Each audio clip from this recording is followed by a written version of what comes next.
श्री सच्चिदानंद सदगुरु साईनाथ महाराज की जय। हे बेटा बेटी, सच्ची सदगुरु माता की। जहां सच्चे आत्मज्ञानी संत हैं वहां परमात्मा है।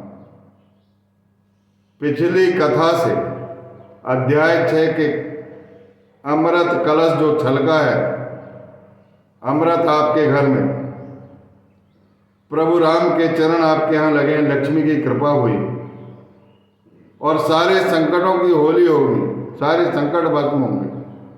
अध्याय 6 की कथा से पोथी का जो वाचन सुनेगा और उद्यापन करेगा वहां कभी अनिष्ट होने की संभावना नहीं रहेगी, ऐसा मेरा प्रेम बोलता, विश्वास हो। आत्मज्ञानी संत जो है वो कलयुग के प्राणाधार है, कलयुग के प्रधानमंत्री हैं और उन्हीं के अंदर रामकृष्ण हरि और पूरा जग वैभव, जगत पूरा उन्हीं में समाया हुआ है। जड़ चेतन सब समाया, अनंतों में भी अनंत वही, क्योंकि कलयुग से पार लगने के लिए संत ही आवश्यक है। मैंने गजानन महाराज के 21 मणि आपको दे दिया। 21 मणि पाकर आपने पूजन कर लिया उसका। आपसे ज्यादा अच्छा कोई नहीं। आप सर्वोत्तम है। आपके चरण जो है बड़े पवित्र है, इसलिए मैं पखारता हूं और उसका चरण अमृत लेता हूं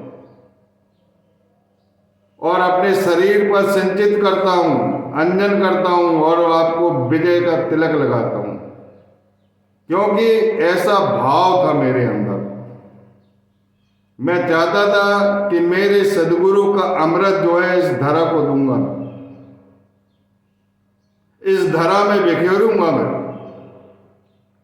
मैंने साईं स्वर्ण अमृत कलश इसीलिए नाम रखा हूं कि वह कलश स्वर्ण से परिपूर्ण है। उनकी कथाएं सुनने से आपको सोना ही, आपका जीवन सोना होने वाला है, सोना मिलने वाला है आपको। और उसमें गंगा यमुना सरस्वती का कुंभ का तीर्थ है और भक्ति भाव का दीपक प्रज्वलित किया है हेमाडपंत रघुनाथ दाभोलकर को। मैं उनको प्रणाम करता हूं। उनके चरण को छोड़कर कहीं नहीं जाना चाहता। उन्होंने ही साईं के दर्शन कराया। ये साईं का अवतार है, साईं की जीवनी नहीं, ये साईं का जीवन धड़कन है। कोई अवतार नहीं होने वाला। 8 साल के बाद आ गए 1918 में साईनाथ महाराज ने दे त्यागे और 26 में ये किताब आ गई। साईनाथ महाराज ने कहा था कि मैं देह त्यागने के बाद 8 साल बाद आऊंगा, तो आ गए। इसके हर अक्षर, इसके हर पन्ने, हर पृष्ठ से अमृत टपकता है। उस अमृत का पान करो और आपके जो भी आत्मज्ञानी सदगुरु है उन्हीं की जीवनी समझो, कोई दूसरे नहीं। और साईनाथ महाराज के मन में कोई भेदभाव तो था ही नहीं। वो भेदभाव दूर करने के लिए आए थे, समझाने आए थे। वो कहते थे कि मैं समझा रहा हूं, सब ईश्वर के पुत्र हो और नहीं समझोगे तो तुम्हारा तुम्हारे साथ, हमारा हमारे साथ। 6वां कलश आपने प्राप्त कर लिया। जो पोथी का वाचन अपने देवघर के सामने सुनेगा, या किसी को टाइम नहीं है, प्रार्थना समाधि अपने कहीं भी सुनेगा प्रेम पूर्वक, ऐसे 52 कलश सुन के साईनाथ महाराज का उद्यापन करेगा, उसके जीवन से 52 प्रकार के संकट, 52 प्रकार की वेदना, 52 प्रकार के पाप ताप, 52 प्रकार के दुर्भाग्य, ये सब दूर होने वाले, जीवन सुखी होने वाला है। कठिनाइयां, दुख तो आते हैं, दुख आते हैं भक्ति करने वाले की। मैं बता देना चाहता हूं उसका एक ही काम, कोई भी भक्ति करने वाले को दुख इसलिए आते हैं कि पूर्व जन्म के संताप, वेदना और जो भी पाप है उन सबको वह एक ही जन्म में भुगत लेता, मोक्ष को प्राप्त होता है।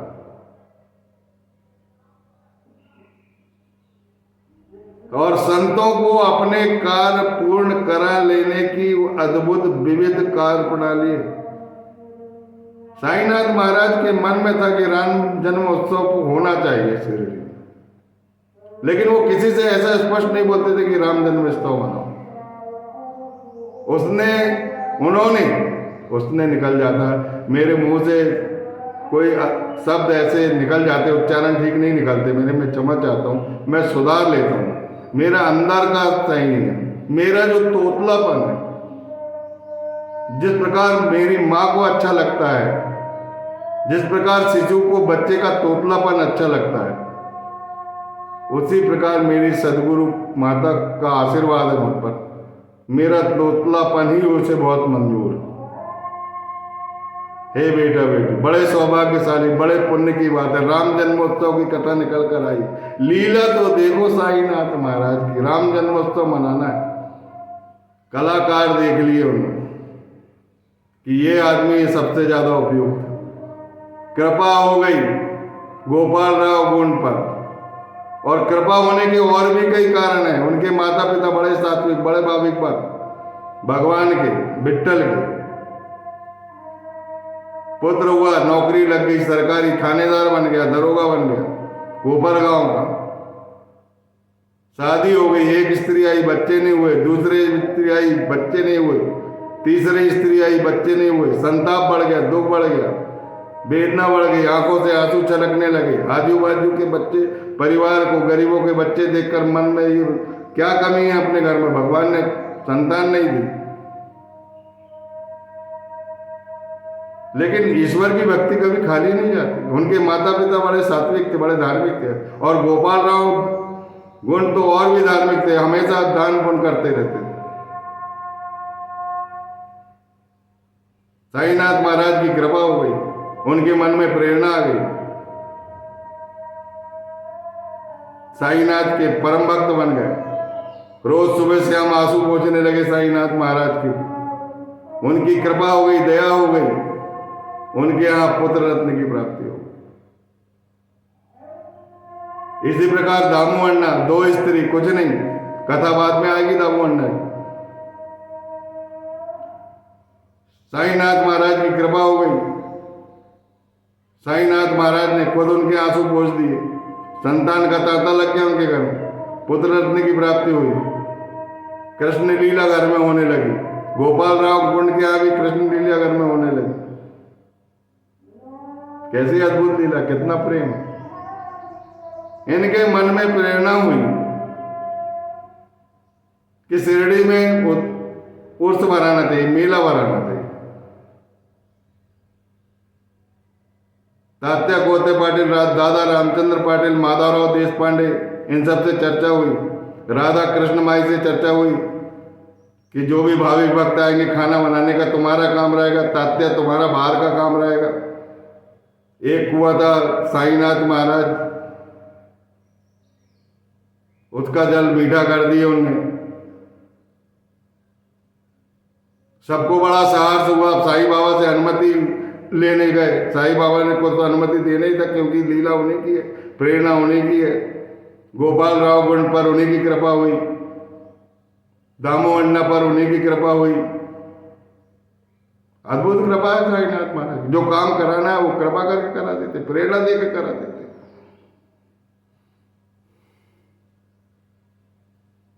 राधा कृष्ण माई सब बाहर अंदर का काम संभालती थी। जितने भी भक्त आते थे वो दान पुण्य भी करते थे, उनकी सेवा, उनका भोजन पानी सब राधा कृष्ण माई के सुपुर्द रहता। बाहर का काम तात्या देखता, सारी दुकानें बना ली।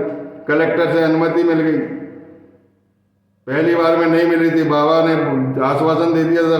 बाबा का आश्वासन कौन काट सकता, दूसरी बार प्रयास करने में अनुमति मिल गई।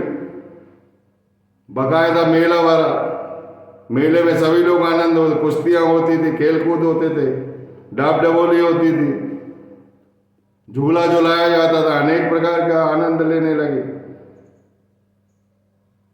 1911 तक ये कार्यक्रम चलता रहा, और इस कार्यक्रम में एक और कार्यक्रम सम्मिलित हुआ। साईनाथ महाराज हिंदू और मुस्लिम को मिलाने आए थे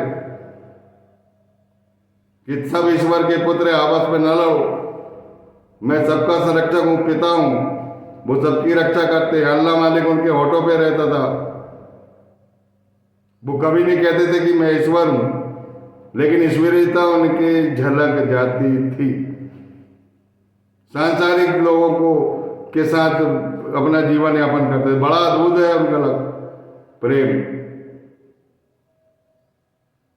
किसी को भी सुधारने के लिए अद्भुत लीला करते थे वो। मोहिउद्दीन तंबोली मन में सोचता था कि इस संत को मुझे अखाड़े में पटक नहीं देना है, मेरा नाम ऊंचा हो जाएगा, बहुत भाई भाई होगी मेरी। भगवान के साथ खेल कर लिया, भगवान समझ गए और हार गए उससे। लेकिन कैसा परिवर्तन हो गया, माला माल हो गया, मन परिवर्तित हो गया, मन निर्मल हो गया। और उनकी महानता, अद्वितीय महानता देखकर चरणों पर गिर गया, चरणों का अभिषेक कर दिया आंसुओं से। ऐसा परिवर्तन। मिथ्या गुरु जवाहर अली, जिनका नाम मिथ्या लिखा है, उसको सत्य गुरु जवाहर अली बना दिए बाद में। वो चाहता था कि साईनाथ महाराज का मैं गुरु बन जाऊं, बना दिए उसको गुरु। सबसे कहने लगे हमारे गुरु जी है। भले गुरु जी को कोई ज्ञान न हो, लेकिन जो जैसा चाहता था वैसे उतर जाते उनके जीवन में। मैं जो चाह रहा था पहले मेरे जीवन में वैसे ही आ गए। मैं चाहता था कि बाबा का जो अमृतमय जीवन है, जो साईं चरित्र में लेगा, उस अमृत को बिखराऊंगा मैं। दे दिया उनने मेरा मौका, आशीर्वाद है ये। और उसके पीछे कई लोगों का कल्याण, जो सुन रहे हैं उनके कल्याण के लिए उन्होंने कर दिया, मुझे दे दिया आशीर्वाद। आप लोगों का भी आशीर्वाद है साईनाथ के रूप में। मेरे साईनाथ महाराज आपके हृदय में दिखाई देते, तभी तो मैं आपके चरण पकड़ता हूं, तभी तो आपका चरणामृत लेता हूं। और तुम मेरे ऊपर इतना पुण्य का काम करते ही तो मैं विजय का तिलक लगाता हूं। इस कलश यात्रा में सम्मिलित 52 कलश को प्राप्त करो। पोथी का वाचन तो अलग होता है, उसको तो ध्यानपूर्वक सुनना है। और इन कथाओं को सुनने से, जो उपकथाएं मैं अलग से बताता हूं समझने के लिए कि बाबा क्या करना चाह रहे हैं, बाबा की जीवनी का रहस्य क्या है, इसकी गहराइयों में जाने के लिए आपको बोलता हूं। और जिसको अभिलाषा पूर्ण करना है, इच्छा पूर्ण करना है, तो केवल वो पोथी का वाचन सुन ले। और जिसको रहस्य में जाना है, साईं को समझना है, अपने सदगुरु को समझना है, कुछ पाना चाहता है, इस भावसागर में कुछ पाना चाहता है, कुछ मोती पाना चाहता है, उनके लिए ये सब विश्लेषण हो रहा है। अमीर शक्कर के मन में आ गया कि मुस्लिम संतों का भी सम्मान होना चाहिए। बहुत सारी धूप, बहुत सारा चंदन, बहुत सारी लुभान, रात में जुलूस निकालना, दोनों कार्यक्रम चलते रहे। 1897 से इसकी शुरुआत हुई। बहुत से धनिक वर्ग इसके लिए दान देने लगे। और बाबा का एक बहुत महत्वपूर्ण कार्यक्रम था, गरीबों को भोजन कराना, लाचारों को भोजन कराना। जहां भी कोई लाचार और गरीब की मदद होती है, बाबा वहां अविलंब प्रकट हो जाते, त्वरित सहायता करने लगते उनकी। अगर बाबा की सच्ची सेवा करना है, हे बेटा बेटियों, मैं छोटा हूं आपसे, मेरे अंदर जो है कुछ नहीं है, जो कुछ है साईनाथ महाराज का है। अगर गरीबों की मदद करोगे, लाचारों की सेवा करोगे, सक्षम हो तो, प्राणियों पर दया करोगे, तो साईनाथ महाराज हमेशा तुम्हारे साथ। सारे कष्ट बोलेंगे। मिथ्या गुरु जवाहर के पूरे कष्ट ले लिए, मोहिउद्दीन तंबोली के जीवन के पूरे कष्ट ले लिए, जीवन ही सुधार दी। शिरडी में जितने भी बनिए लोग थे जो तेल नहीं देते थे, हर दिन तो तेल दिए बेचारों ने, तेल नहीं दिए, उसके बाद भी दीपावली में पानी से दिए जला दिए। बड़ी अद्भुत लीला। बेचारे क्षमा मांगे, उनके हृदय का परिवर्तन हो गया, उनके अंदर देवत्व जाग गया, भगवान के चरण उनके घर लग गए। अद्भुत कृपा हो गई। आज करोड़पति करोड़ों में खेल रहे साईनाथ महाराज के मंदिर के सामने। जो संतों से प्रेम करता है वो माला माल हो जाता है, और हृदय भी साफ हो जाता है, मन पवित्र हो जाता है, ध्यान प्रगाढ़ हो जाता है, विश्वास दृढ़ हो जाता है, प्रभु से अभिन्नता हो जाती है, और सब कुछ मिल जाता है। हे बेटा बेटियों, अगले वीडियो में मैं आपको ये बताऊंगा कि कैसे ये उर्स का कार्यक्रम रामनवमी में परिवर्तित हुआ। साईनाथ महाराज ने जो मेला भरवाया था स्वीकृति उसी शर्त पर दिया था कि रामनवमी उत्सव के दिन ये उर्स मेला भरना चाहिए, और वो 1897 से 1911 तक चलता रहा। और रामनवमी के दिन ये मेला भराए थे, क्योंकि साईनाथ महाराज को मालूम था कि 1911 के बाद इसमें विशेष परिवर्तन हो रहा है और वो भक्त अलग आएंगे, उनके नाम अलग रहेंगे, उन पे भी आशीर्वाद होगा। भीमेश्वर जोगेश्वर भीष, दादा साहब कापड़े, उपासनी महाराज, काका महाजनी इस मेले को राम जन्मोत्सव में बदलते हैं और गोपाल काला भी मनाया जाता है। और जहां साईं का नाम हो रहता है वहां रामकृष्ण हरि की लीला होती है, अद्भुत लीला, अमृत टपकता है। उस अमृत का पान करो और मुझे आशीर्वाद दो। अभी तक तो मैंने कभी नहीं कहा कि मेरा चैनल सब्सक्राइब करो, अब करो। उसका कारण बताता हूँ। ये चैनल आगे जा रहा है, मोनेटाइज एक परीक्षा तो मैं पास कर लिया हूँ, मोनेटाइज होने वाला, ये आपका आशीर्वाद है। और ये मोनेटाइज होगा तो पैसे के लिए नहीं, पैसे पाने की आशा नहीं है मुझे। अधिक से अधिक लोगों में जाएगा, उनका कल्याण होगा, वही धन है मुझे। जो साईनाथ महाराज की जितने लोग कथा सुनेंगे अधिक से अधिक, वही मेरा धन है। साईनाथ महाराज ने इतना तो दे दिया कि मैं 8000 के मोबाइल पर तुम्हारा वीडियो बना लेता हूँ, लेकिन ये आगे जाना चाहिए। गरीबी की दंश पीड़ा से इसको उबार दो, आपका आशीर्वाद चाहिए।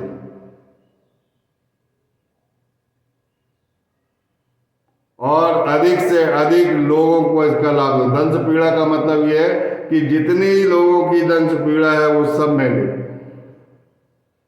और मैं अपने गुरु के चरणों में अर्पित करूं। बेचारे जो कष्ट में हैं, भाविक भक्त हैं, उन्हें संत की जीवनी से जोड़ना है। मैं समस्त संतों की कथा कहता हूँ, मेरे सदगुरु साईनाथ महाराज, लेकिन समस्त संत मैं साईनाथ महाराज को देखता हूँ, क्योंकि सारा जग उनमें समाया है और सारे जग में भी समाया है। और मैंने इसका अनुभव कर लिया, क्योंकि उन्होंने मुझे राजा राम का मंत्र दिया। वसुदेव सुतम देवम कंस चाणूरमर्दनम देवकी परमानंदम कृष्णम वंदे जगत गुरु मेरे कान में कहा है। और क्या चाहिए आप? क्यों भेदभाव रखना? इस संसार में सभी ईश्वर की ही है, सबके अंदर ईश्वर व्याप्त है, लेकिन अनुभूति नहीं होती क्योंकि ज्ञान नहीं है। मुझे भी नहीं, मैं पूर्ण ज्ञानी नहीं। जिस दिन ज्ञान आ जाएगा मैं ही कहने लगूंगा कि अब मेरा जन्म नहीं होगा, मरण नहीं होगा, मैं जन्मा हूं, मैं ही ईश्वर हूं, सब कुछ मैं ही हूं। पर ज्ञान आने के लिए टाइम, जन्म जन्मांतर तक सदगुरु उस पर कृपा बरसाते रहते। जब पूर्ण कृपा हो जाती, पूर्ण ज्ञान आ जाता है, तो सदगुरु और शिष्य में कोई भिन्नता नहीं होती। ईश्वर, सदगुरु और शिष्य दोनों त्रिलोकीनाथ हो जाते हैं, त्रिलोक दत्तात्रेय बन जाते हैं, त्रिमूर्ति एक ही हो जाती है। बोलिए सच्चिदानंद सदगुरु साईनाथ महाराज की जय।